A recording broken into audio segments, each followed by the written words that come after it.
Good evening and welcome to the European show. I am Mr. Friday Night, Chris Brack. Yes, it's still going. And we are going to have some fun and games today. So I've got my partner in crime, the Jerry to my Tom. Avi, how are we, my friend? Very good, very good. Looking forward to this one. It's less depressing than it was the last week. So excited for this one. Yeah, cool. And then I've got my mate Callum, who I don't think Coppish are ever going to let me in the chat ever again because I've if you don't follow Coppish, just follow Coppish on a Friday night because I get bored and I like to wind his team up. Don't lie. It's not just a Friday. Don't lie. No, it's me and you WhatsApps every day, but Yeah.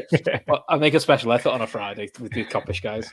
So, we've done all right so far, haven't we? We did 2005, started off well. Then did 2007, didn't go quite so well. We did Basel, didn't go quite so well. So, should we do Kiev and just really finish everyone off? I'm only kidding. That's next week. Spoilers. That's next week. No. I've been dying to do this one for ages. I still think it is my favourite season overall.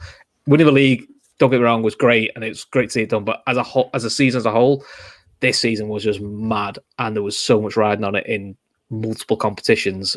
Trying to get in the Champions League, winning every cup competition we were in. There's a novelty. So we're going to do 2001, which is it's going to be fun. So 2001, I'd have been 17, so probably Avi, you'd have been about 4, so Avi, you're about 15, 16, then you're just about to leave school and Callum was still in nappies, so it's going to be a good show. I was about 10. Oh mate, and you should have someone older. Callum was 10, but he was still like 6'4", wasn't he? still 6'4", a massive afro, probably had a better beard back then as well. Do you know the joke is I actually didn't have a growth spurt until I was about 17, so I was actually quite short up until 17.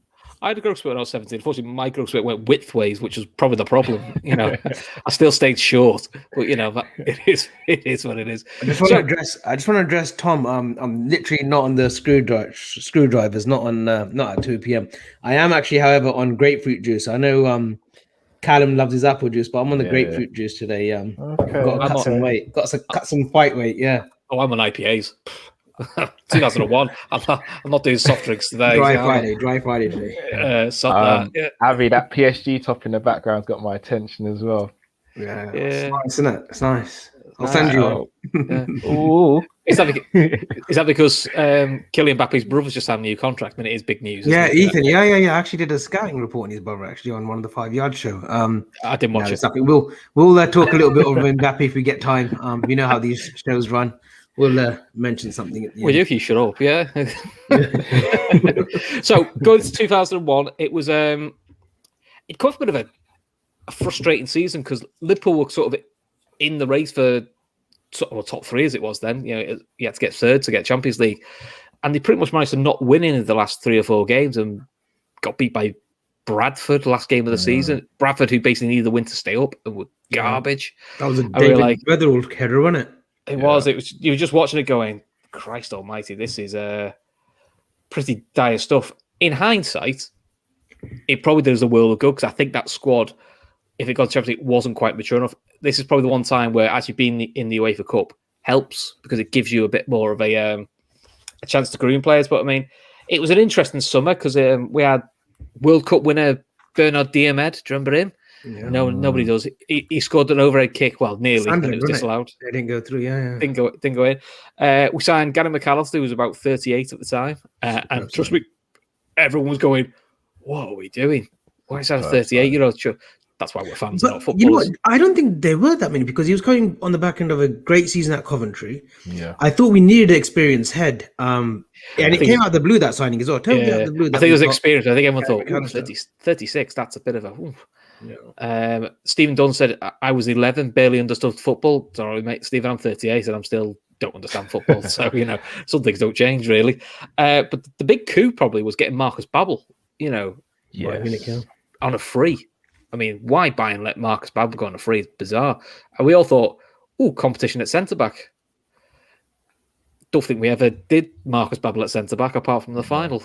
We went very Stoke back 4 then. It was Carragher, Hippier, Honcho, and Babbel. It was solid. I'll give Solid you that. as anything, yeah. You know, wasn't anything else to it. And then we had a couple of youngs like Vignal, and then in January, Biscam and Mr. Yara Lippman signed. It was always one of those players you think, if only we could have signed this guy 5 years early. I mean, to be fair, 5 years early, he'd never have come near Liverpool, but, you know. Yeah. So look, I have wrote an article on this a while ago. Excuse the spellings, because the spellings are horrendous in it.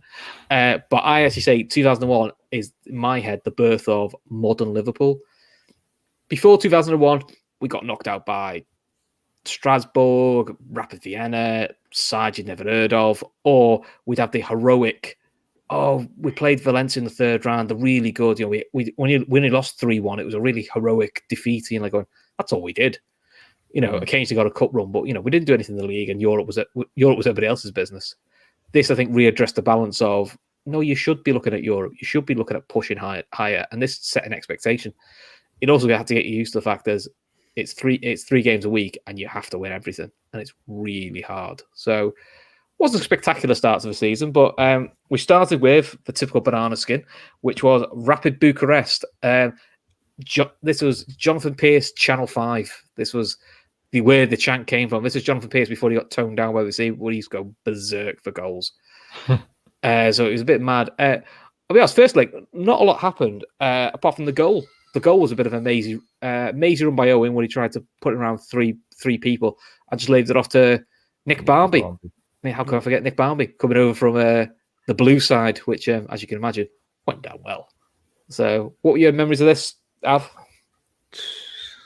Very little. The only memories I had was last night when I watched it on the rebound on YouTube on the classic goals. Nothing much. You know, I'm not going to lie. The first 3-4 games, I think we played Slovia and Liberec, Rapid Bucharest. But Rapid Bucharest, I think they were champions of the Romanian league a couple of years before that as well. And I know their competition was Steaua Bucharest. So, yeah, not that many memories, Breck.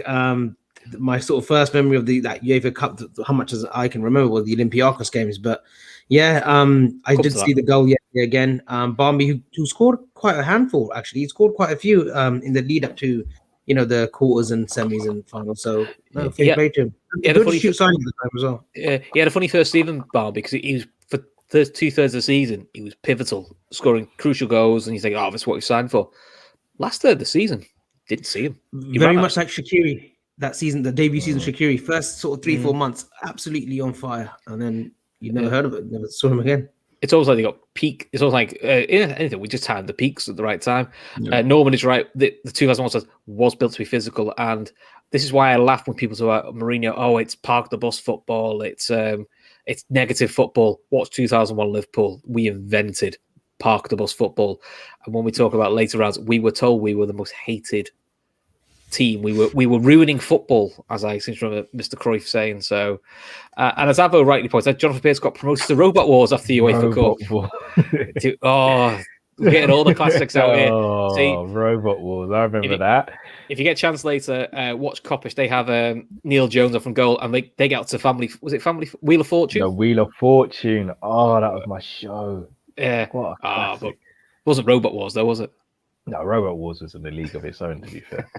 It's one way of going. I'll be fair, we'll gloss over the home leg because literally nothing happened. It was the dullest of dull games I've ever seen. I actually think it's probably one of those games I probably did fall asleep watching. So next round, we got Slovene Liberec, and I must admit, I was like, I've never heard of these. These are probably crap, which means we're probably going to go out because that's kind of how Liverpool were. And we made such hard work of the first leg. And this will shock people. Robbie Fowler decided to chip a penalty 6 foot over the bar with about 20 to go. And everyone's like, Fowler doesn't miss penalties. He did that night. The man who rescued us was actually the man who rescued everyone before he became a meme and everyone took the mickey, was Big Emil. Ball falls to him and he just absolutely bulldozes it in. And people forget, this is Emil when he had confidence. This is when Emil believed great season he was the best player around. This is Emil, to me, remembered he was Dromper before he was Dromper. Unfortunately for Emil, because he was so accommodating, it eventually crippled his career a little bit. But this season, the next season, he was unplayable. You know, none of this nonsense you used to hear, which is like, if Heskey could play for England, so can I. It's like, no, watch Heskey this season, the season after, he was ridiculously good. You know, and as Hule used to say to him, he just needs confidence, and he's just trying to keep that in him. Now, second leg, I remember this one because Jonathan Pearce being offers went mental. This is a mad game. We actually go 1-0 down after 9 minutes where Westerveld, and I'll put it out here now, I think Westerveld is a lucky goalkeeper. I don't think he's a good goalkeeper. Oh. Because I think if you watch a lot of these runs, there's lots of goals you're sort of going, there's a reason why the following season Dudek got brought in and why Chris Kerr got brought in, and he went very, very quickly.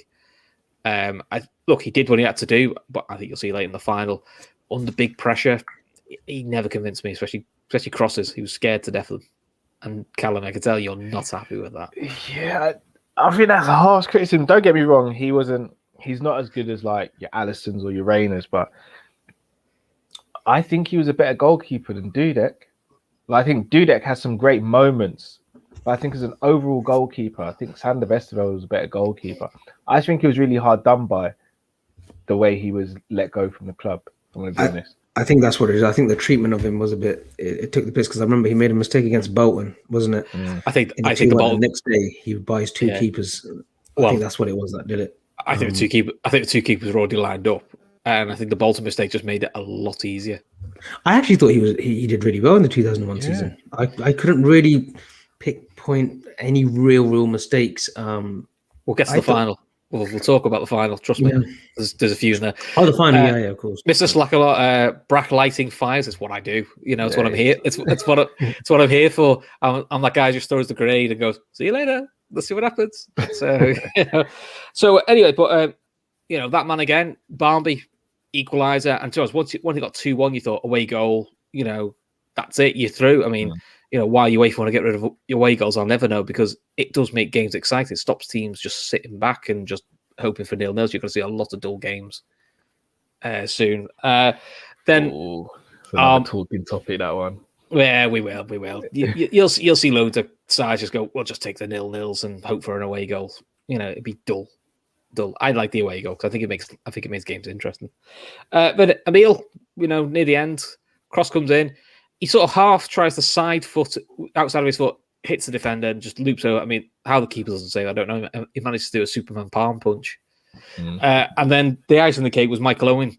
I think it was his 5th touch. He hits a shot and goes in. And that was Owen coming back from quite a bad concussion against Derby. He got kneed in the back of the head against Derby. We didn't see him for 6 weeks, I think. It was because Heskey got a hat trick, but Owen just didn't move. He just got a crack and did down and out. 6-1, didn't we, at Pride Park, wherever they were playing that? Yeah, it's a great performance. Heskey gets 3, Berger scores brilliant. That was like a 65 passes. 65 passes. Yeah, but all I remember was 5 minutes in, Michael Owen gets a knee in the back of the head, accidental. He's not deliberately kneed in the back of the head. By Chris Rigger, it was Chris Rigger. He's absolutely out for the count. So look, and then obviously they got one near the end, but Charles, you get 3 away goals. If you're going out, then you've got no bloody chance, have you? So it was quite exciting. You're thinking, well, this is further than I've seen Liverpool go in Europe for quite some time. And then we probably got our first real test then, which was Olympiacos. And Olympiacos away, loads of atmosphere, loads of fun. Liverpool on the night, we get 2 away goals, and we'll talk about the goals, but I felt the goals we conceded were really, really soft, very un-Houllier-like. I mean, I think Marcus Babel gets out-jumped by their striker, who's about 5 foot, if anything. Was that Alexandros, wasn't it? Yeah, and somehow he out-jumps Marcus Babel. It's really, really suspect defending, I would say. But, I think it's Barnby with a volley. The highlight of the game was Gerrard's header. Gerrard coming up for a goal and heading it back into the box goal, which... You always wonder with Gerrard, maybe he should have come up for corners more often rather than taking them. I mean, the problem was probably no good to take him. He scored his fair share though of headers. He probably could have scored a lot more though. But unfortunately, we never had anyone decent to deliver. Put the cross unless he could cross it to himself. I mean, to be fair, he probably could have crossed it to himself. He was that good. So 2-2. I must admit, it felt like a missed opportunity 2-2 because you're a bit like 2 away goals, but still they weren't all that Olympiacos. So. I'll let you, Avy, talk about the home game because I think the Barnby goal is quite underrated. That was a good goal. Just to point on Olympiacos, obviously going away to Olympiacos is always, atmospheric with the fireworks and whatnot and their fans. They had a Brazilian playing who had left, I think, Barcelona, Giovanni, who was a really good player. He came in the sort of same mold as Rochenbeck, who was at Barcelona as well. So Good tie. I think we beat them 2-0, wasn't it, in the home game? Barmby and the second one was it Heskey again, was it? Barmby's second goal, Heskey was the first. First day. Clean through, slots it. The Barmby one is it's a bad ball by Gerrard. He actually sends him too far wide.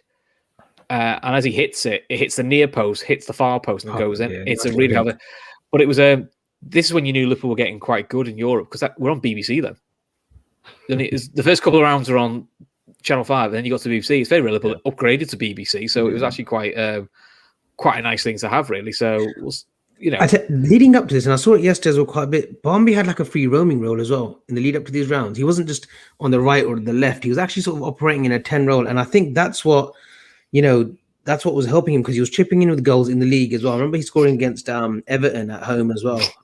His first game sort of against Everton, and like he was really playing a pivotal role. And then he gets dropped. I think maybe because Yari came in and Yari got a few more starts, and then sort of he dropped back. But yeah, no, Barmby was pivotal in the lead up to the quarters. He was almost doing what Luis Garcia was doing when Luis Garcia was there in 2005. Yeah.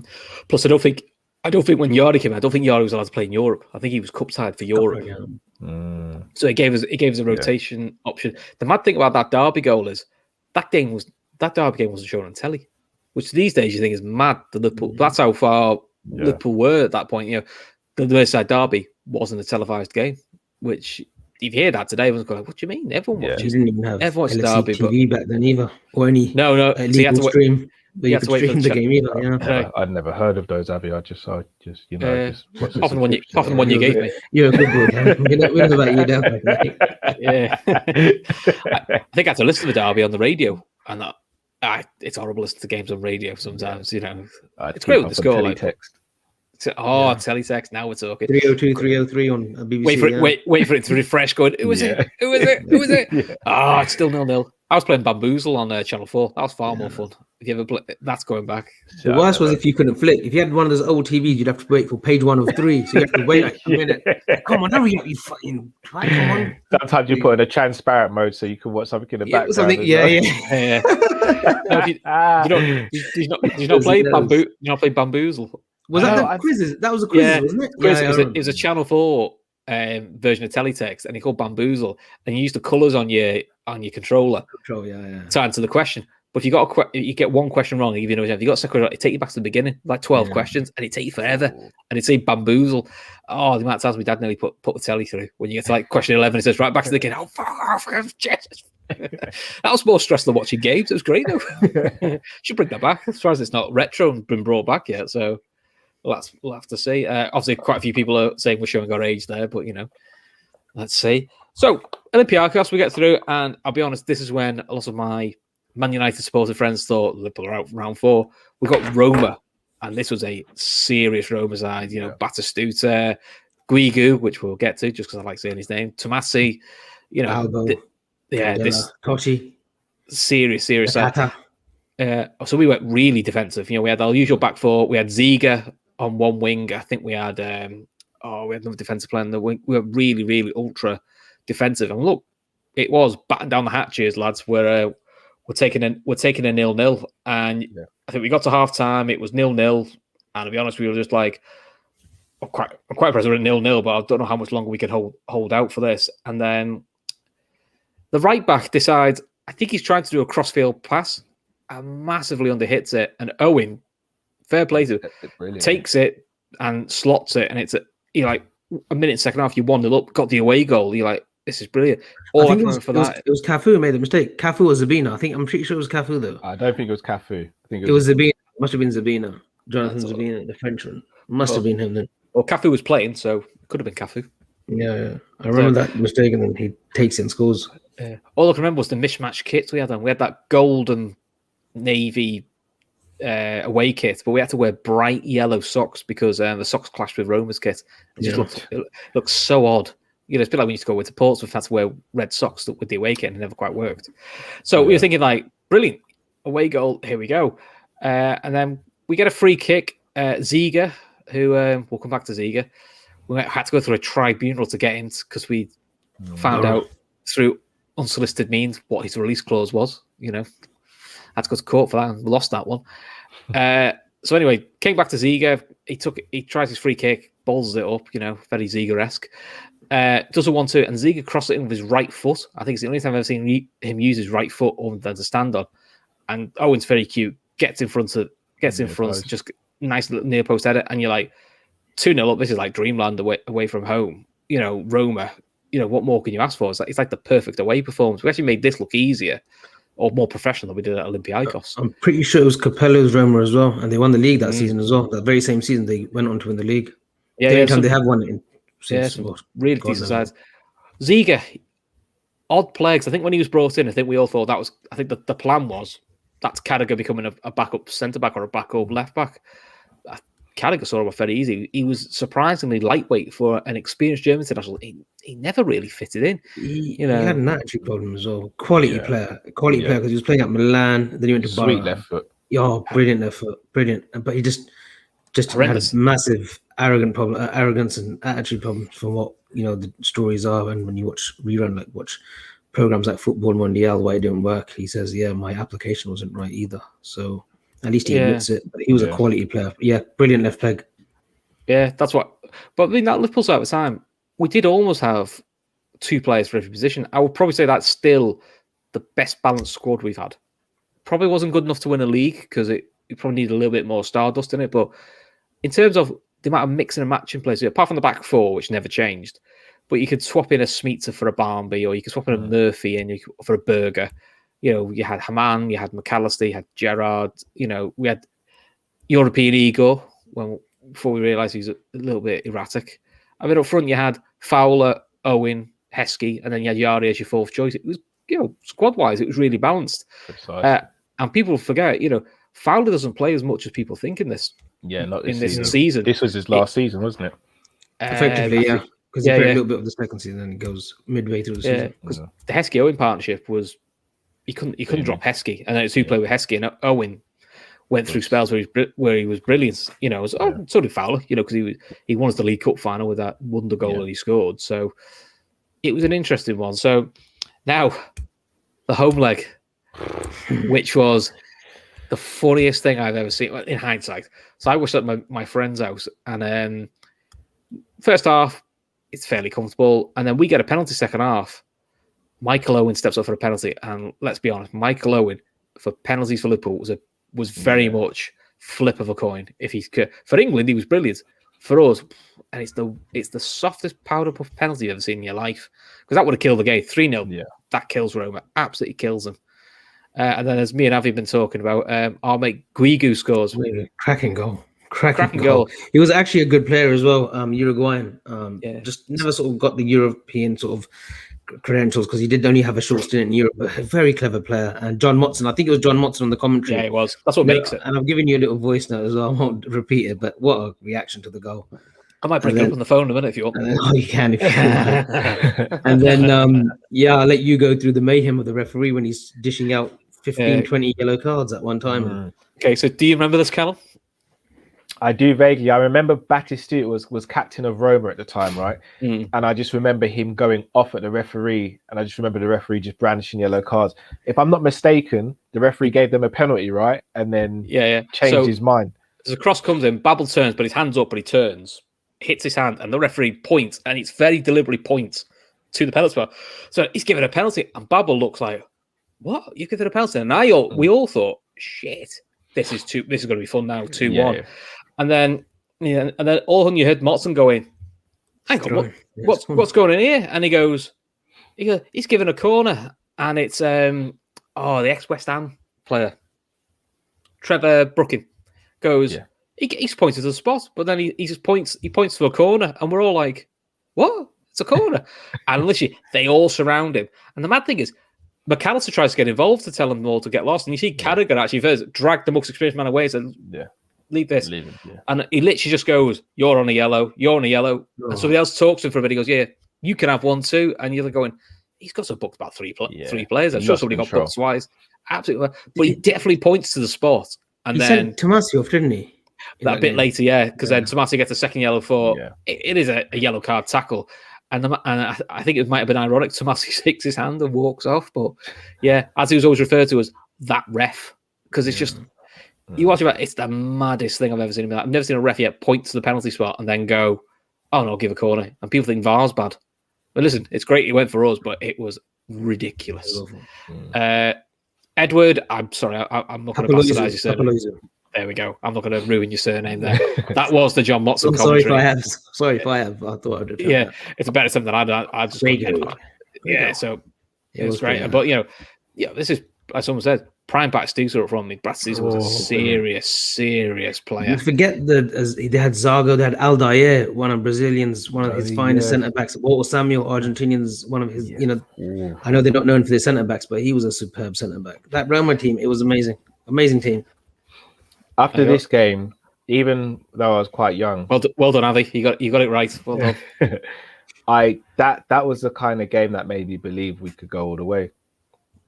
It definitely gave me a bit of hope then, thinking, because you're like, this is one of the favourites. I think this is something that the Europa League's missed. Partly because they got this group stage, it's not a knockout tournament, but because for like England, it was top 3 got into it. You tended to get potential champions and really good sides. So Roma in this, Barcelona in this, Inter were in this to the semi-finals before Alaves knocked them out. There were serious sides. Actually, it was more entertaining. Whereas now, obviously, we're now like it's the 5th and 6th and 7th choice team that goes to Europe.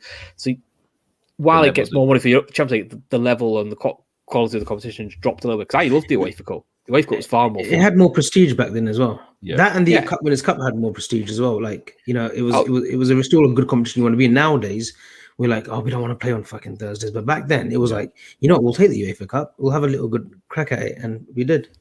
It was seen as like a breeding ground. So you qualify in the UEFA Cup, you do your time in the UEFA Cup. So then when you're in the Champions League, you're used to it. You know what you need. And Norman's right. Sorry to cut you, Chris. Can I just ask you both? Do you think the format change is what really killed what's now known as the Europa League? The group stage, the like how you got groups and stuff, in the UEFA Cup it did, Yeah, because they're trying to get many Champions League. I also think the amount of teams in the Champions League has diluted the quality that you can get into the Upper League now. I think if we went back to, say, 3 from England, 3 from Europe, probably a little bit less. Because let's be fair, there are games in the Champions League where there are some dead rubbers. Where we play like Midtjylland, or you play something that you slap 6-7-0. You're like, what's no one gains anything from that. Whereas those clubs actually they gain more from being in the UEFA Cup and developing them. So it swings around us. But I do think it's the lack of. I think it's actually diluted the competition a little bit. But they've tried to make it a mini Champions League, and it doesn't quite work. It's actually better than the knockout tournament. It's more fun. Yeah, I agree.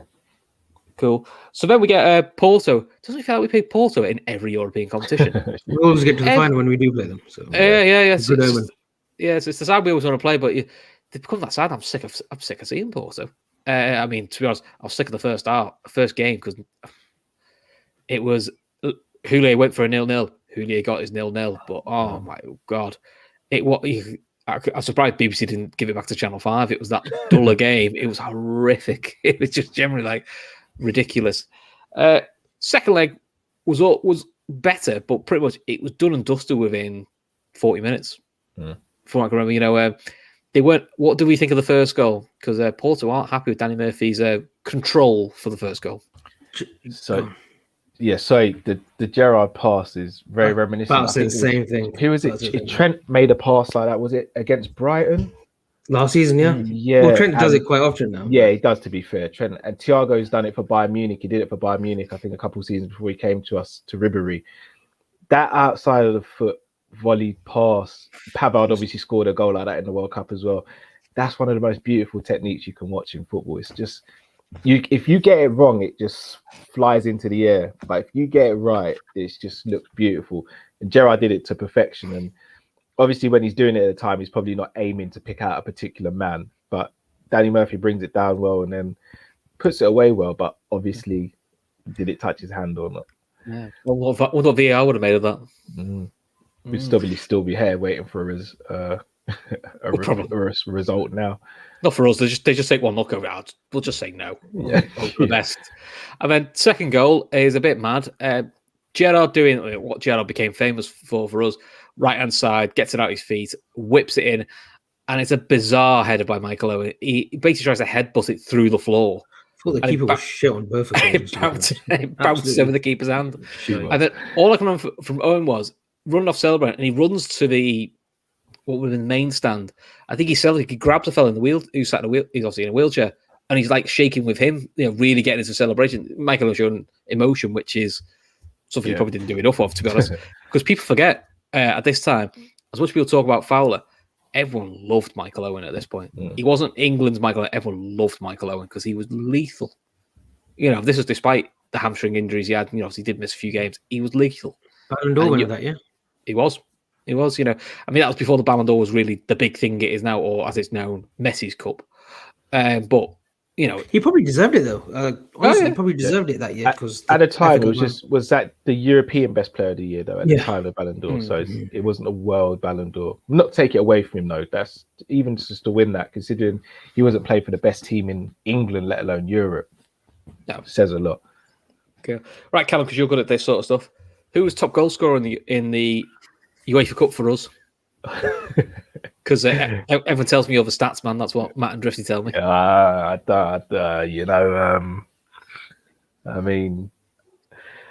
gonna go. I'm trying to remember the goals now. I'm actually gonna go Owen. He was joint top goal scorer with one other person. Owen got 4. Somebody else got 4 as well. Owen only got. He didn't only get 4. Does that get passed over? Yeah, please go on. We know how good Coppish are on quizzes and whatnot. So, I got embarrassed in the last one, so I can't say anything. But I think it was Barmby, wasn't it? It was, mate. Barmby also got 4. Yeah, and, let's face it, he went a bit missing in the later rounds. So he mugs his goals in the earlier rounds. Heskey got 3. Gerrard and McAllister got 2. And then Fowler and Babel only got 1 goal in the UEFA Cup.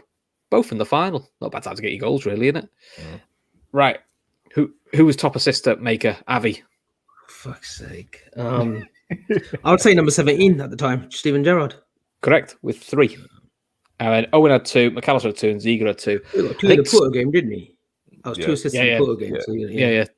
So, I think Smeaton, not in Europe, but the whole competition, Smeaton's top assist maker. I think he had 10. Yeah. Because people obviously don't remember Smeaton fondly, but Smeaton in Europe actually was always really good. And he was. I like Smeaton. It suited him in the league. I think the league was a bit tough going for him, but in cup competitions, he never quite. Was a handy player. He showed. I think Gerrard says he was brilliant. He was one of those players. He's brilliant in training.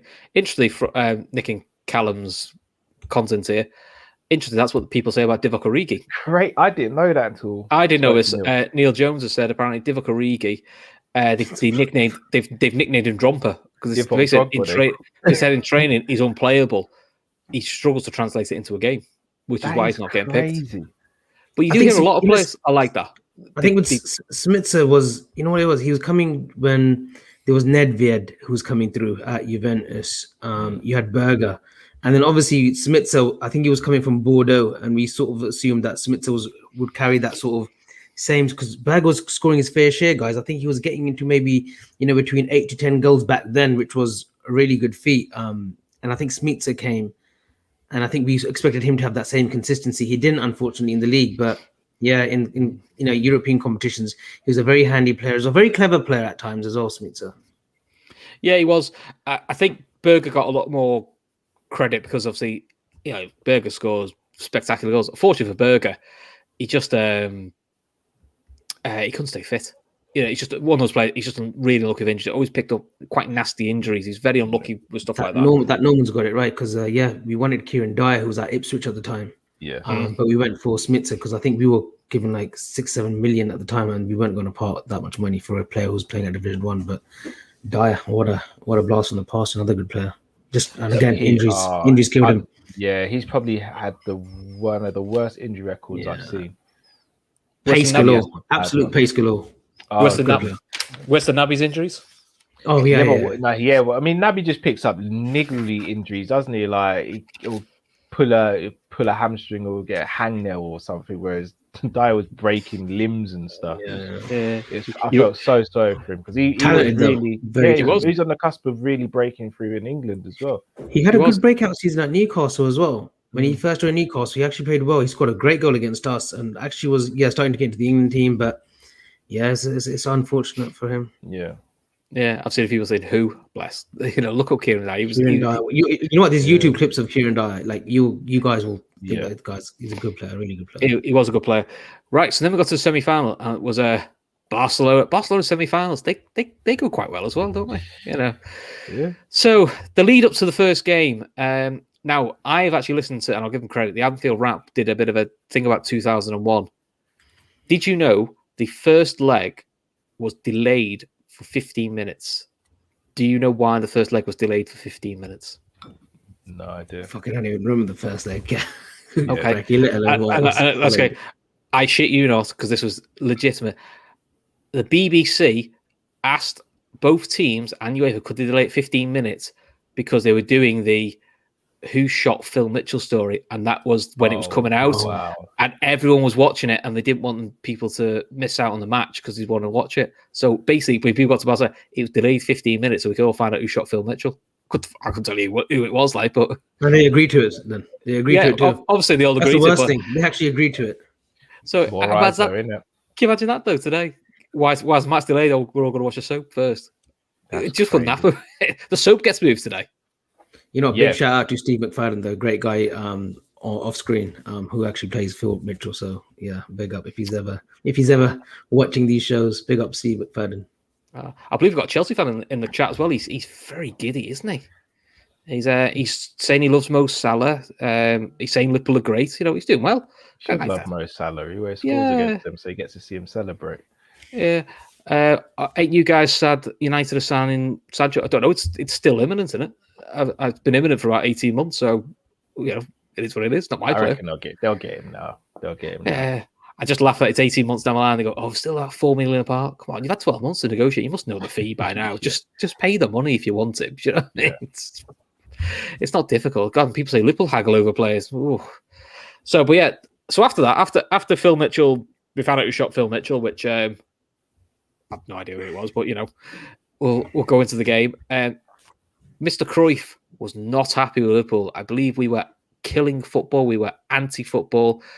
They basically wanted us to get beat because we don't play the Barcelona way, which I believe the Rap said it kind of played into our hands then because then Barcelona couldn't be snide and try and shut up shop. They had to play their pretty football, which actually played into our hands because we kept them pretty much at arm's length. But I would say to people, don't get too wound up about how teams play because let's face it, we won plenty of trophies playing this style of football. You play what you've got.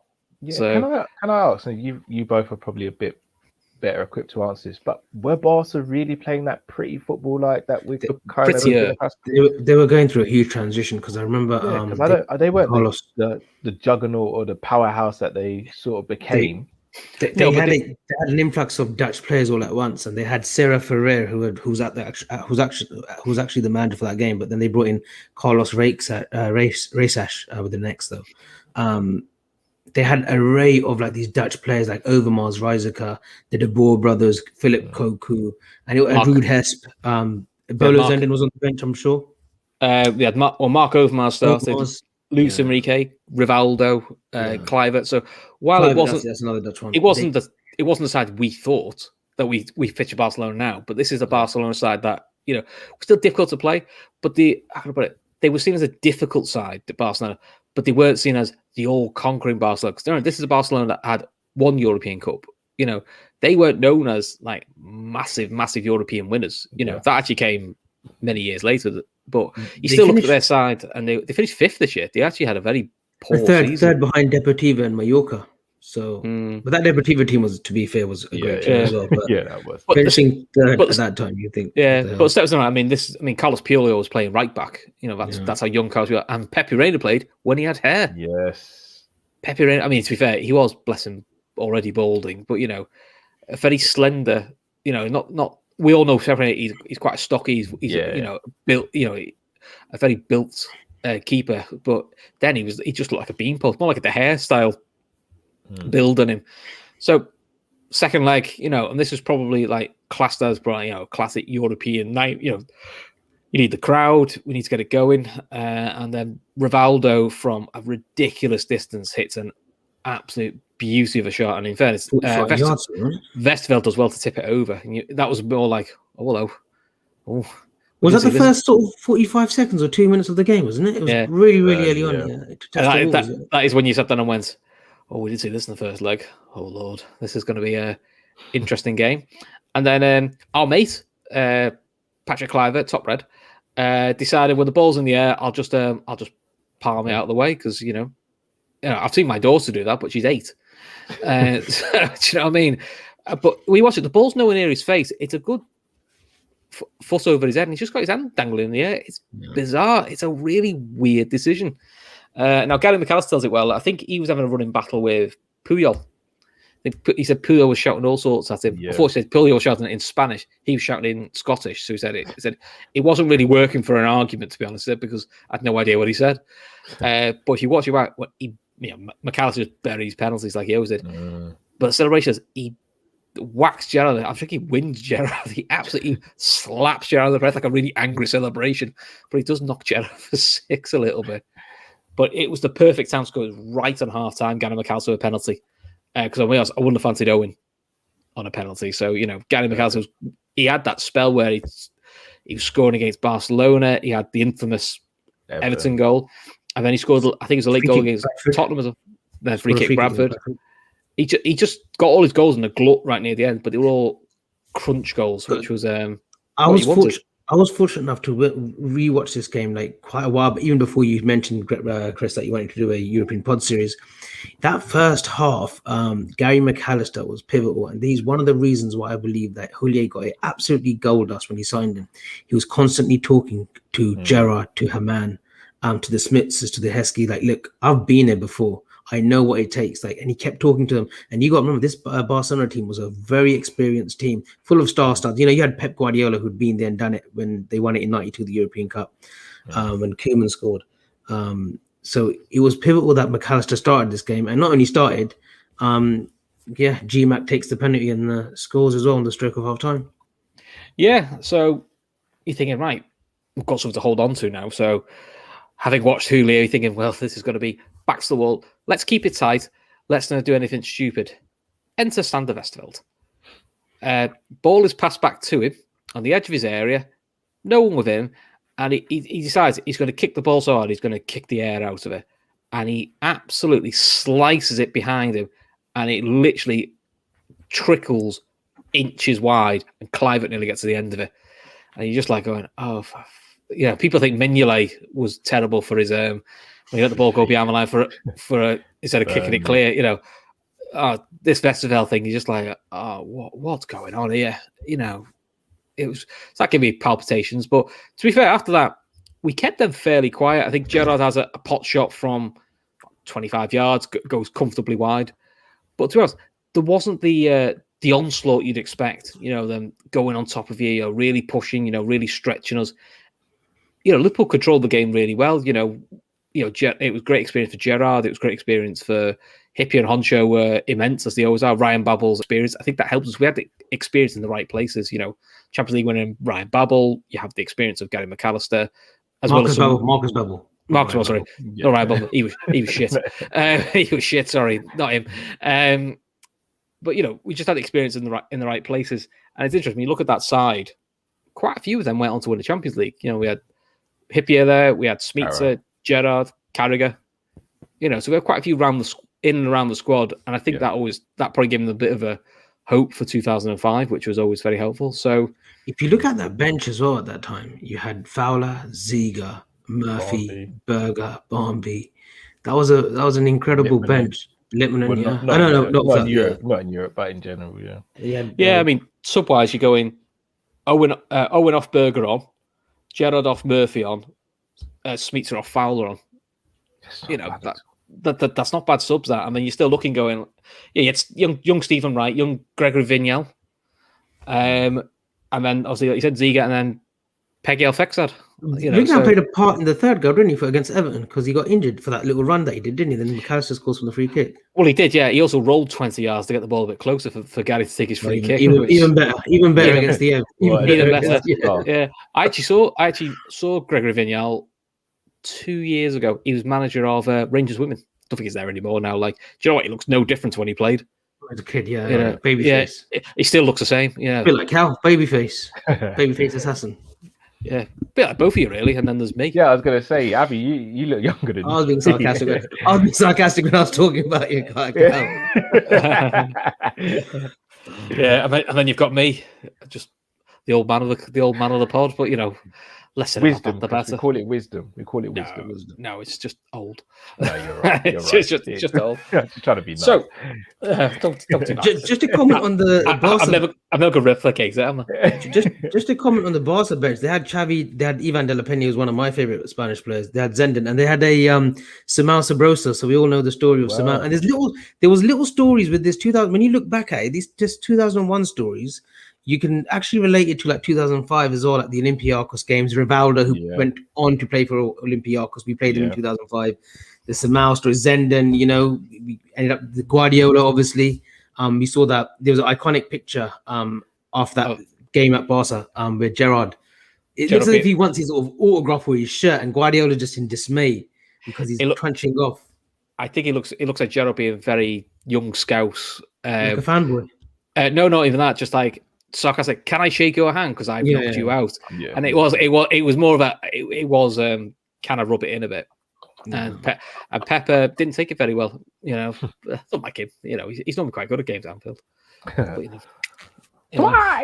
twice. Yes, that's my Twitter blowing up again. It's not. Matt, you might have to tell Matt to call me later. So I'll be honest. We all thought we were going to get Inter. And thinking that's a really good inside we're going to play. And they got knocked out by Alaves, who, let's be fair, no one had heard of. You had to Google which country they were from. Was it? Did they? No, it's not that bad. Come on, Chris. We weren't that bad. We knew where they were from. I never heard of Alaves. It's not the powerhouse you think of when you go into a European final is who we play in. So it's like, oh, okay. Now, do you remember something? Do you remember the Alaves kit? Blue and yellow, like Boca Juniors, wasn't it? Do you remember the special thing they did for their kit for the final? No. Put like the winner's badge or something. No. If you actually look at when you look at the badge, it looked like a pinstripe across it, fine print. When you actually, it was the name of every single season ticket holder at the club.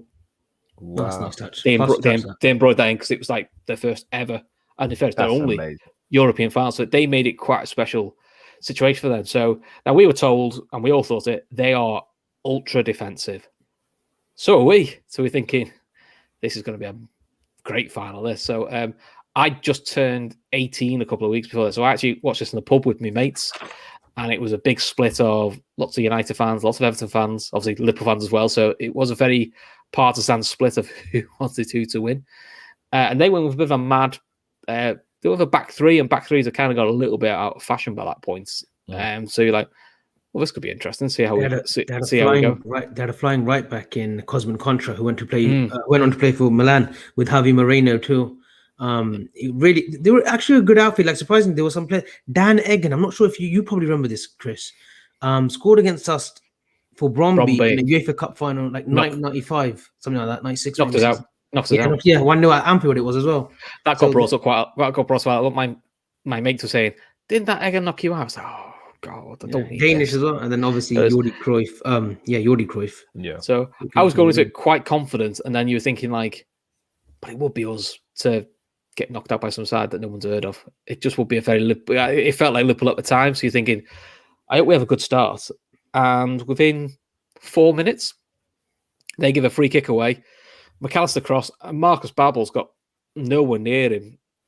Heads his first European goal for Liverpool. The German in Germany. Just like, even Sweden. Like, what brilliant start. It's a good header, And look, Marcus Babbel, he isn't really talked about as much as he probably should be. The illness killed him though, didn't it? The illness absolutely killed him, but literally it ruined his career. But that season, he was immense. And let's face it, he had many chances of Hoolies in. He didn't like playing right back. He didn't want to be a right back. He wanted to be a centre back. But that was the reason he left. That was one of the reasons he left Bayern, because he was not promised. But Hoolier said, "Look, we'll get you in pairing with alongside Hippier." But hence was his form. It carried through from when he signed from 1999-2000. It carried on to the next season. I love Tencho, but then he always looked knackered after 2 minutes. He looks too slow, though. Very slow. But he's good. He was good. He's part of our team. His timing was brilliant though, because I even remember he got on the end of a goal against Everton, and he knew when to pop up. Sometimes his defending was excellent as well. Yeah, he hit it. Well, I mean, Hippier and him weren't quick. They were just very good at hiding the weakness of the way. I mean, it helps the way Liverpool play. We played so deep. You know, you do well to run behind them because literally there's about 2 yards and then you had the keeper. Yeah. So you're thinking, right, good early start. And then just before we score, I think Gary McAllister gets an early yellow because one of their players, it absolutely wipes Heskey out. I think, Gary McAllister gets around and says, I thought Gary McAllister was going because he was, I've never seen Gary McAllister get that angry. But that's one of those tackles you think, you see that tackle today, I don't think you get a yellow for that. I think you get a red for that. But then Michael Owen holds the ball up well and slides a lovely ball into Gerrard, and Gerrard scores in a European final. It's kind of what he does. Keeper's a little bit soft. It goes under his arm. He hits it true, Gerrard, but you think, top goalkeeper. I think it's harder to save than a lot of people think. A lot of goalkeepers will say when the ball's that close to you going that fast, it's probably more difficult to save than it looks. So you're thinking the pass from Owen was brilliant though, because he slightly dummied the first, because he could have passed it through the defense, kind of dummies it, waits for the space, and then passes on the outside of the left back. So lovely goals. What's you're thinking 2-0 up? What's going on? Then the famous they pan to the coach and his assistant coach, who look identical. Honest God, it's like looking at two Stan Laurels. You're just like, what's going on here? Which one's the coach? And then they know it's going wrong because on 20 minutes, Egan, the destroyer of us at Bromby, is off. And they bring on Alonso and they go, look, we just need to get this sorted. I'll be honest, that change wakes them up because not long after that, Alonso gets onto a header, which I don't think Westphal could save it, but the effort to save it, it was the most half-arsed jump, and I raised my arm a little bit. But it's a cracking header. It was a good header. It's a cracking header, and you're thinking like, right, game on again. So, 2-1, so much for this being a quiet final. And again, they have another shot from distance. Westphal, holds well. And then just before half-time, Owen is put clean through. The keeper should have gone. He should have gone here. Comes miles out of his area. Owen gets around him. He tries to handball it, misses the handball, and trips him up. Yeah. Should have been a red. Should have been a red. I think the reason go is I think they think there's two defenders getting back, but I've seen them given, and it's a final. You're not catching Owen once he's around you. No. And then, Gary Mack steps up and just absolutely nails it. Keeper's got no chance. And I must admit, half-time, I'm going, I've seen Liverpool win a European Cup. Not the European, but a European trophy, which, this thing my dad talks about, when Liverpool win the UEFA Cup or Champions League, thinking, this is great. What more can you want? They bring on Mango at half-time. We'll come back to him. He has a... Who the fuck is that guy, man? That literally don't even know who he was. He has an eventful appearance in the cup final. So, and all I can remember for commentary is within a minute, their winger, I think, turns Jamie Carragher about 16 times. And I remember the commentary saying, how many times do you want to turn Carragher? And he just puts a beautiful cross right on Moreno's head. Keeper, no chance. And you're going 3-2. Shit. That's not the start we wanted. So much for a solid start. You're thinking, what more can go? What more do you need to wake up, lads? This is not what Liverpool do. And then we give away a silly free kick. Very clever finish, though. And Moreno does what we've seen Coutinho do in the past: kicks it under the wall. Yeah, and he was a very clever player as well, Javi Moreno. Very clever player. Now, to be fair to us, back then you didn't see people try that. It's always bend it over the walls, cross it in. Kicking it under the wall was a bit of a new thing. Because I know Westphal got a lot of stick from the commentary, but I was a bit like, I'm not sure what Westphal can do there. And how often does someone jump and it goes under the wall and it doesn't catch anyone's feet? It doesn't do anything. So it was an interesting game. Right, 3-3. We need to do something here. And worryingly for Liverpool, on 56 minutes, Stefan Onchos took off. He picks up a knock. We don't see him until next season. So Marcus Babbel finally gets his chance at centre back, and Steven Gerrard goes to right back in the European final again. It's funny these things echo themselves, isn't it? You know, people think it's a new thing that Gerrard played right back in the cup final. He was doing that when he was a kid. Liverpool slowly wrestle a bit of control back into the game. And then, to me, the maddest managerial decision I've ever seen in my life. Moreno scored 2 goals. He's given us a bit of a torrid time. He takes him off with 25 to go. I think he was done. He was a bit of a heavy fella as well, bold, but he was a bit of a heavy fella. That was the pub I was in. That was one of the biggest cheers of the night. Because we're like going, why are you taking him off? We were made up. Why would you take the guy off? He's got 2 goals and it's causing us issues. You know, so you're thinking, okay, we'll see that. And then we bring on Fowler for Heskey. I mean, look, bless Heskey, but Heskey was brilliant that year, and I'm not going to downplay her, but I must admit, the last probably couple of weeks of the season, the FA Cup final, the Uefa Cup final, he was running on empty. He was knackered. He started to take its toll that season. He had took its toll because he was leading the line when we went down to 10 men. He led the line. He was taking the batterings for Owen, for Fowler, for Yari. Because Heskey very rarely got rested. You know, all the others got rotated. He always kept himself in great shape, but he always he always would play 94 minutes. Where Houllier could rest, he would rather take Owen off because of the hamstrings and whatnot. But Heskey, he absolute bulldog. Like when that season, he doesn't get enough credit because people start saying, "Oh, he didn't score enough goals the seasons after." But that season, he was different. He was different gravy, literally different gravy. Some of the goals he scored, important goals as well, important goals. Lovely guy as well. Lovely person when you speak to him. Yeah, I saw his stuff on Redmen when they did a retro show, how to win the league with Liverpool. And he does a cameo in that. And he's dead funny in that as well. He's nice. He's a quality guy. Yeah. There's a comment there for you, I think, Callum, from MC. I'll let you read that out. Hi, lad. Those make me dream using this 2001 team Drifty we use. You met left back. Yeah, Drifty's got a habit of that, innit? He has got a habit of that. Yeah. Interesting. So we bring Fowler on. We're thinking, right, let's see what can happen. And Robbie Fowler gets the ball, jinks past 3, and as the commentator said, he nails it, and he just goes, "That's boys' own stuff." Now, I must admit, for Fowler, he has been robbed of 2 cup final winners because he scores a brilliant goal against Birmingham in the league cup final. We cock it up and get it to penalties, and he scores a fantastic goal here. This is worthy of winning a cup final. If it's finished there, you go, that is Fowler's ultimate cup final goal. What a goal to win it. Sadly, it doesn't happen for us. That was the period where, and it would have been even more beautiful because I was always pro. Look, I loved Robbie, but Fowler, whatever you want to call it. And I was always like, I didn't like the way he was treated because I know he had an incident with Phil Thompson and Houllier, and Houllier, God rest his soul, no ill feelings towards Gerard Houllier. But when Fowler scored against Birmingham, it was like, you know what, take that, whatever, take that, I scored. And he goes past Houllier as well when he celebrates against Birmingham, scores a volley. And celebrates with Redknapp. And then, and again, another one who had, he probably deserved his issues with Gerard Houllier, to be honest, but he deserves his issues with me as well. Scores his second against Alaves, and it's like, that's another kick in the teeth. Like, let's hope, I think because he scored in the 72nd minute, we thought, hopefully that's the winner, because it would be beautiful if Fowler does get the winner, because we sort of knew coming into next season. I'm surprised he didn't go in that summer of 2001, but look, he stood around and there's an undertone. It was the great story. It was the great selling story you knew was coming at some point, even though you don't want to admit it. MC's dropping an absolute bomb here. He's asking it to me, but I'm the host, Fowler. So Fowler or Suarez. I'm with Avy. I think it's Fowler. Robbie Suarez became more lethal, but Fowler just deadly.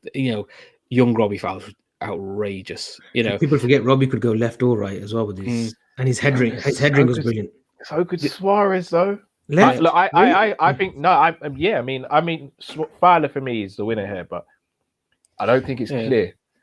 Oh, I think it is. The other thing with Robbie Fowler is people forget, especially I think after he left Liverpool, people say, "Oh, you weren't the same when you left Liverpool." He explained he basically has a brand new left knee. He has his knee pretty much rebuilt because he has that got killed him a little bit, which is why I mean, look, when he came back to His Liverpool, diet it was all fantastic. over the place as well, Chris. Yeah. He loved his Yeah. cheeseburgers, didn't he? 69-piece cheeseburgers from Mackie D's. He Well, literally, that's true story. He loved them. Even Macca says it on his autograph. He goes, Robbie, if he looked after himself, even through the ACLs he suffered against, I think Everton was one of the games where he suffered. He goes, he just loved, he fucking just loved his Mackie D's 69p cheeseburgers all day. That's the only issue with Robbie. But don't we all? for me, Fowler. But I tell you what, Suarez actually at Barcelona clinical as anything. Literally clinical as anything. At Liverpool, surprisingly, that 2013-14 season, he should have scored another 15 more, to be honest. 15 easy. And the year before that, 12. I was going to say, Chris, you took the words out of my mouth. 12-13, you were always going, he's a scorer of great goals. But my mate, Neil, scored, some of us said he's like he's trying to break the back of the ball every time he's going to score. Whereas he sort of learned 13-14 to, I don't need to break the back of the ball. I could just pass it in. And he actually put less power in his shots, but he was so accurate, you couldn't touch him, so I still think it's Fowler because I think he did it more consistently, but look, he'd be happy with either. So I'm going to go Robbie. So after Fowler scores, we take Owen off and bring on Paddy Berger. Clearly, let's see it out. Let's see it out. And then 89th minute, my mate, Sander, just flies out of nowhere. Don't know where he's going. And he gives a corner away. Honestly, God, for all ends, it looks like a penalty. And he does actually get a slight touch, but I think that's more luck than judgment. And you think, Christ, got away with that. Look at that. We're going to just scrape this European final. What a mad game this is. Thank God we're going to see it out. And then ex-Man United kid, Cruyff, or Jordi, as he back of his shirt, because he didn't want to be compared to his dad. I mean, we all kind of know who your dad is. So scores. It's a good header by him. Westerveld's in no man's land, And you're like, oh. And also got the pub by mate. It went off. They were made up. You'd have thought Everton and United had won the cup. And you sat there going 18, going, oh, this is not the final I really wanted. Everyone says this final's great. It's great after you've won it, but honestly, at the time you're having heart palpitations thinking this is quite concerning. So added time, and I mean, I'll be honest, we've been ran through the mill against Arsenal in the FA Cup final. So this is really going to take a toll on the squad, and you didn't get any extra subs and extra time like you do now. So it really was. That's all. We've got what we've got. They do get a goal, but it's miles offside, so we're okay. And then our little mate, Little Mango, does a horrendous dive. It's not even close. That was not his name. Come on, what was his name? You can't be Magno. It's Magno. I call him Mango. Magno. I call him Mango because he's just ridiculous. It was the worst name like that, Chris. Come on. Mango. Listen.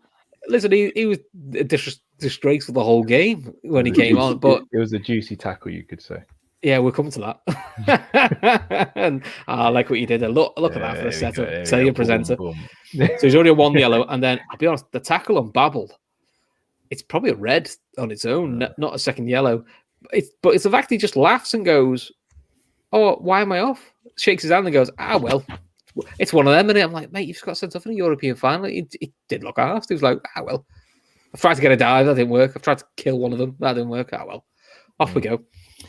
But Liverpool don't create anything for ages. You're going like, gets to half time, you're going, I haven't really worked them. They've actually looked a bit more dangerous. Second half, still haven't worked them. You think, God, this is going to go to penalties against 10 men. This is going to be hard, this.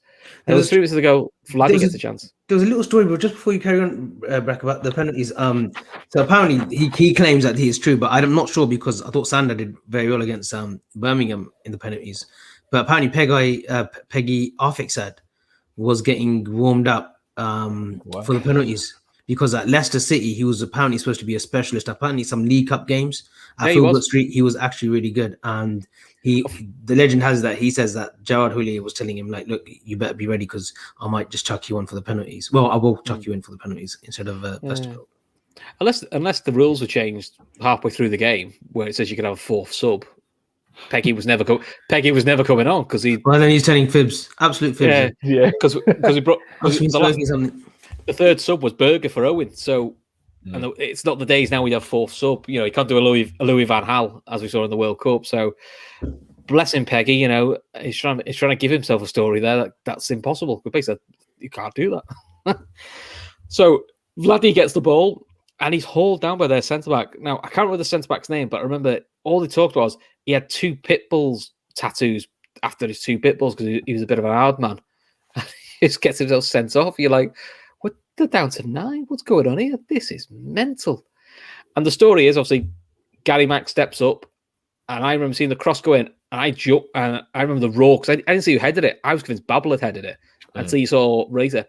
And this made it even sweeter because I remember the Man United fan who'd been giving stick all games going, it's a fucking own goal as well, which I thought, oh, even better. Yeah. But what's funny is McAllister and Fowler both admit they'd all forgotten it was golden goal. Yeah, at that moment. So they celebrate. So they do celebrate like, yes, I've scored a goal because it's not over the top. And then they all go, oh no, that's it, we've won it. So they celebrate again. Then keep going, oh man, this is mad. See, yeah. So it's like 5-4. The Alaves players knew because they just immediately. Oh, you can tell by the. I think that's what gave it away because they were all like, oh, I'm not sure here what's going on. So, but it was someone's put here. Vesterveld or David James? Oh, Vesterveld, come on. Who's asking these silly questions? Yeah, that's not even close, that one. You can't even spell his name properly. Come on, Bracky. That's not close. Quite good. Vesterveld was look, guys, Vesterveld was a good keeper. Look, he beats Andy Johnson, who misses his penalty in the League Cup final. He made some crucial saves against Arsenal in the Cup final. Yeah. Let's not mistake that. Like, he's a good debut. His debut season too. At Liverpool. I think he came from, where did he come from? Vitesse Arnhem, wasn't it? Yeah, he broke a record in that first season as well. I think most clean sheets. Clean sheets. Yeah. I'm just saying because I'm this will wind both of you up. Adrian made some good saves in a Super Cup final and won the league in his first season and was undefeated when he was in goal. I'm just saying, we could all do a couple of games. That's it. Oh, come on, even over a season. How many games did he play in that season? 58 games. I expect better from you. Chris. I'm on the wind up now. As much as I'm not a big Vesterveld fan, he's miles better than David James. Bless him. Yeah. David, let's want to come to a pod, then more than welcome. I think that's off the Christmas card list as well, isn't it? So now the mad thing is, there is a story that Houllier, obviously they lift the cup. It's Hippier and Fowler lift it, which I thought was nice because obviously Hippier was the captain on the day, but Fowler is the vice captain. No Jamie Redknapp trying to geg in like he did on the FA Cup final. The FA Cup was Jamie Redknapp and Fowler. Yeah, it was Robbie that called him over though. Yeah, well, it wasn't going to be. That's not how Jamie Redknapp tells it. I think he was on a league of his own when I used to watch that, and he said he could hear Hippier himself. Hippier, no, you should lift up because you're the club because you're the captain on the day.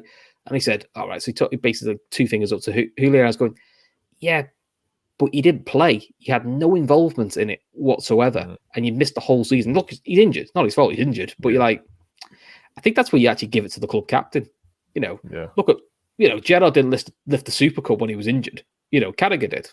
It's a little bit like it's not about you. It should be the people who were involved on the day. A bit of a John Terry moment, really. Before John Terry did them.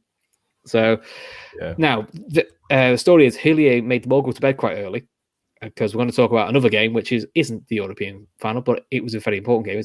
We still had to play a league game, which was Charlton away, and we had to win the game because if we'd lost and Leeds won, all that hard work, we still wouldn't have got Champions League, which would all have been a bit like, oh god. But so Dietmar Hamann snuck out to find a quiet corner of the bar so we could have a couple of beers, which sounds very DD, doesn't it? So Avy, you wanted to talk about obviously Charlton away, and let's face it, our record at Charlton wasn't the best. Honcho was out, so Babel had to start, and I believe Vignal might have been involved as well. I think Nicky Barmby was involved. We had to rotate the squad a little bit. Kerbishley's Charlton, they're a really good team. They were mid-table as well back then. They never used to have Sean Bartlett, really good players. Klaus Jensen, Mark Fish. I think he had a stint at Charlton. Good players. But I actually wanted Champions League football, and because we missed out at the Valley Parade the season before, I thought this was the most important game of our season. Yes, it was great winning the League Cup, FA Cup, UEFA Cup, but to really celebrate that treble, we had to get top 4 football. If we hadn't got top 4 football, I think it would have been like, oh man, we had a near perfect season. Yet we've come still short for the Champions League football. I could have at that time. I could have lived with winning the UEFA Cup. That to me, UEFA Cup and the FA Cup then was still like They were big. Yeah, They were big. It's not like now. Now it's not seen the same. League Cup, I get that because it's like the League Cup was nice to win, but you wanted one of the big ones. But it was a good game in the end. To put in that kind of performance, because it was Thursday to Sunday, so obviously from Thursday's exuberations and celebrations, and to fly back from Germany to England and then get ready for Sunday, which was effectively one of the biggest games of the season. Great. And Robbie Fowler's 2 finishes, the overhead sort of standing overhead kick, and then the second finish. Yeah, that's why he was a natural goal scorer. Just such a control of head kick. Yeah. I think Owen scores as well, doesn't he? Owen scores. Murphy scores one. Murphy scores a good goal, I think. Yeah, Fowler sets him up, doesn't he? So so I think it was the only time did we see, was it Owen and Fowler that started, or was it Fowler and Heskey? I think Heskey may have cut the bed, but Heskey was knackered. It was Fowler and Owen that started very few times. We didn't see it very often. We'd seen it quite often the season before Heskey, and to be fair, it worked quite well. But obviously it wasn't as effective as Heskey Fowler or Heskey Owen. It was just more of a perfect combo. So I mean that was like the 4th cup final, and then we were like, there we go, we're in the we're in the Champions League. We finished 3rd, and we've got 3 cups, so it was perfect. I mean, look, I love that Alaves game. I still actually have got the DVD now of the treble season. I still watch it sometimes. It does make me smile because it's such a mad season and so unexpected. So I'll tell you how mad it was that Peggy, and I don't want to keep going on about Peggy Arfick said, but it's just a legend story. Like, he made 2 appearances for Liverpool in 2 years, and he walked away with the FA Cup, UEFA Cup, UEFA Super Cup, and the Football League Cup twice. And Charity Shield. Charity Shield. Oh yeah, Charity Shield. Sorry. But crazy, isn't it? Listen, Julio tried to claim that as a 5th trophy. Bless him. Okay. So does Mourinho. So does Jose. That's what I mean. That's what I mean. Because, why does Mourinho do that? Thinking he's probably left from Julio. Yeah. It's mad. Most things are, when you hear things you think are mad the first time, they're never always the first time you heard them. So awesome. So anything else happened today? Apart from you putting a nice Paris shirt in the background. You haven't done your admin yet, have you? We'll get to admin. No. Or do you want to do the admin? Go on, you're in charge. I don't even know what I'm supposed to do. No, don't. Look at that. Do the admin. Don't put that on me. No, I think we've heard all this Mbappe talk again, haven't we? I'll do the admin first. Hold it. So please smash the like button. Please smash the subscribe button, because we are committed to, every time we get to 1,000, the next 1,000 subscribers, so the next target is 11,000, we will donate €100 into the Siena Fund. Now, this is still the most important thing. As much as I enjoy talking about the Euros and talking about old times, hashtag Siena Steps is still the main one. We want to get it to 120k, get the girl to America, help make her life better, make her life easier. So if you go onto lfcdt.com/shop, anything you buy from the shop this month, all the proceeds go towards Siena, and we also have a Siena range. So anytime you buy the Siena stuff, it goes to Siena. I've actually got one of the Kenny shirts on today. So, and we try and get like 2 designs out a week. So I think that I've seen Jamie Holmes recently bought the Salah set. We've got some Kenny stuff. We've got Jurgen. We've got Alison Becker. Avy at some point is actually going to buy something from the shop when he gets Gav keeps asking me just to pick something out, and because he'll send it to me, but I'm like, let me choose. I've just not had time. Listen, to be honest, we'll get you 2 t-shirts from the child section. You'll get a double discount. You'll be all right. No, but you've not seen the belly that I'm carrying. That's why I'm wearing black all the time. It covers the fat. Trust me. Cool. So look, there you go. I've done the admin. Right. Mbappe's brother signed for PSG. That's quite exciting, isn't it? No, he's already on there. Because I think he signed a professional contract, Ethan Mbappe. Look, I've just done it for a bit of fun. Rumors are going to fly now, and we've got. I just want to address this as well. We've got a lot of fans. Whatever you want to call them, top reds. I hate that phrase. Pro FSG, anti FSG, FSG in, FSG out. Look, there's 3 of us who probably have different views on FSG and the transfer window and what's coming, but. Guys, that we're in the middle of a tournament, 2 tournaments, the Copa America and the Euros. Let it finish, and let's see what the guys at the top do. Let's see what Michael Edwards, look, Jurgen Klopp, typical example. This week he's gone on holiday. He's on a yacht. I imagine it's John Henry's yacht, and he's loving himself. He's enjoying himself. He was at the Tennis Open, Mallorca Open last week. There was a picture of Mario. I got a DM. I got 2-3 DMs. Oh, is Mario Götze signing for Liverpool? on a free from PSV. I'm like, oh, come on, are you guys serious? Yeah. No, that's just it. People are in I a know. frenzy, and like, guys, we just got to be a bit patient. And look, what I've put up here, that's just a bit of fun, you know. And look, let's just see what happens. I'm not promising anything. Look, I said, you know, I'm still sort of, you know, leaning towards Neuhaus to Liverpool, and let's just see what other thing. We know that there's positions that need to be addressed. A forward, yeah, of course, we want to dream of Mbappe. You know, of course, we would love an Mbappe type player at our club. Is it possible? Who knows? Who knows? That's all I'll say. Well, I don't know if you caught the beginning of the copy show, Chris, but I did a full breakdown on Excel and everything because I remember in the WhatsApp group I was asking you guys some questions.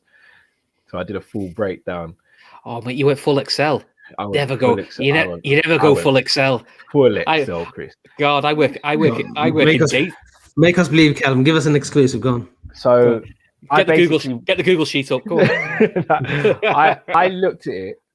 Should I see if I can share it? I don't know if I can share it. Should I see if I can share it with you guys quickly? While you're doing that, Red Steve's asking what size is that, Chris? It's called big tent size, is what I wear for a shirt.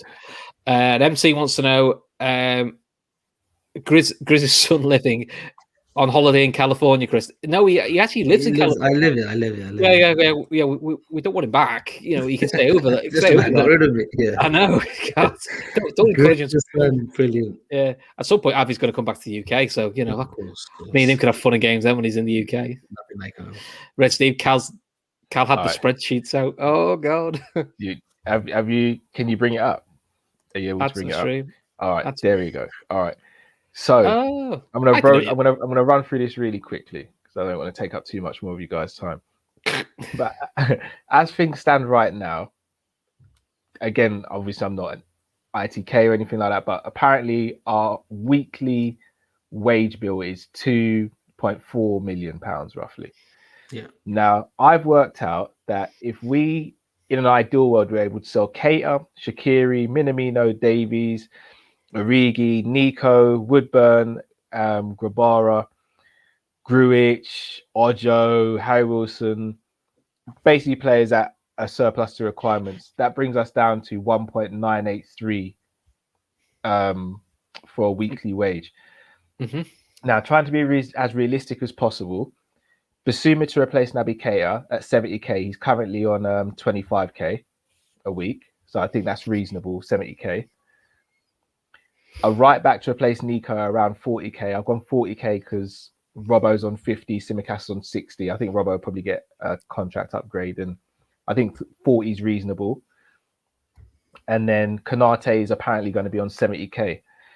Here's the Mbappe one now. So I've gone 250k from Liverpool, plus incentives, which we can't really legislate for. And then hopefully Nike will make up the rest of the money. Now, I've not taken into consideration the fact that Fabinho, Alisson and Virgil will probably get new contracts because I just don't know how much they'll make. But as things stand right now, if that were to happen, that was to be our summer, we'd actually be operating at less than what we're operating now, and we'd have more depth to the squad and a better squad, in my opinion. Oh, Callum, you've upset the Chelsea fan. He's gone. He said, I'm out. Is that all it's took? Oh. So you get a spreadsheet, they go, oh, I'm not into this. Yeah. No. So obviously, I know this isn't how football works, but I thought, let me just have a little think and play around with the numbers. Callum's dropped Michael Edge's laptop. Like, brilliant. Brilliant. Just to be fair to him, because I'm having a bit of fun. Super Mason Mount, in fairness, he was good fun in the chat, actually. Yeah, I think that was Connor, to be honest. Oh, is it? Yeah, I know. He was good fun in the chat. Nothing silly, so it was all good. So I don't think so. Now the problem is, so another thing I did is me and Matt actually sat down and worked out some of the potential values of all those players I listed who could be sold, and we came up that it'd be around 130 million pounds we could recoup in player sales if we were to get all of those players off the books. And we worked out that roughly Mbappe might cost around 100 mil, Basuma around 35, and a backup right back around 10, which comes up to 145. Now, again, I know football isn't like this and there's so many different variables. I've just done it as basic as possible. The Mbappe deal, when it's put as basic as possible, doesn't seem impossible. I'm not saying it's going to be easy. You can just snap your finger, but it doesn't seem impossible. Yeah, just a small 140 million pounds. But if we can recoup 130 plus, then Yeah, that 145 is not as unattainable. Yeah, but as Avo points out, if we sold all of them, Everton would still be shit, which is perfect maths, to be fair. I don't even need a spreadsheet for that. That is perfect maths. So there we go, guys. So we've talked about 2001 winning the UEFA Cup. We've talked about Charlton. We've had a bit of fun about Mbappe, and we've also had Callum get a spreadsheet out. I mean, let's be fair. You don't get that sort of content anywhere else. There's probably a reason why you don't get that sort of content anywhere else. Yeah. But, you know. If you guys lose subscribers, tell Gav I'm sorry. I don't need to tell Gav. Gav will listen to this. Gav will be after you. Gav will be after me. Gav's probably on Can 5 right now anyway. So, I'm sure I'll be in trouble again. Won't be the first time. So next week, we've got 2 more of these shows to do. Because I'm sadistic and I'm horrible, we're going to do Kiev because, you know, we did get to a European final. And I will throw it out there, apart from the final, because the final wasn't great. The actual run to Kiev was probably a bit more fun than the run to Madrid. The games are a bit more mad. It was a bit more crazy. Obviously, Virgil came halfway through. There were some mad group games. We've got a lot of goals. Memorable games. Yeah, we had the games revisiting Seville again. Fucking hell. We did. I think I might take next Friday off, to be honest. Yeah. But then it brings too much heartache, that final. Yeah. Then we had Valentine's Day in Porto, which was ridiculous. Absolutely ridiculous. In terms of quality of football up until the final, it was super. I think it was brilliant. The Roma games, it's the City home game, which that's when we came. He can hit one. Oh, he can hit one. Ox. When he, especially, and I've only felt a few times like that, like Gerrard when he hit it against Olympiacos, but I don't know why. And I'm gonna probably get laughed at. But that Ox moment when he hit it, probably was slightly better for me when Gerrard got the Olympiacos goal. I don't know why. I don't know why. Maybe because I just take to Ox more because I always loved him to play at Southampton and Arsenal. But that goal was just something. I think the commentary makes it as well. Oh, he can hit the way he said it as well. And boom, I was at that game. But people also forget when Coutinho left, also we didn't bring anybody in. Everyone's going, well, who's going to do what Coutinho does? And that's when the truth came is we don't need to do what Coutinho does. We have a front three, but we need something different in midfield. And Ox was to something different in midfield, sadly, until the Roma game. You know, he's never sadly, the Paul has never really recovered from that, which is a bit of a shame. But we'll hold that because we're going to do that next week. We'll have a therapy session because I think we all need a therapy session. I think you're on your own at this rate. I've read your contracts. You're both in. But I promise you. And then the final show, we'll do Madrid because you know what, that was great. That was great. It was Spurs as well. It was Spurs as well. And I still maintain that is the most comfortable I've seen Liverpool in the final.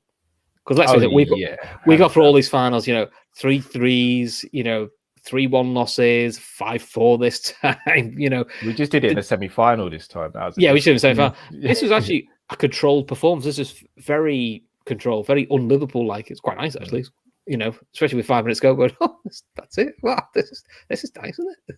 But anyway, before we go, in case people don't know, Callum, where can they find you, as if you don't know now? So personally, you can find me at Callum Sanderson on all social. You can also find me at Team Coppish as well. And you can find me here on a Friday night for the next 2 weeks minimum as well.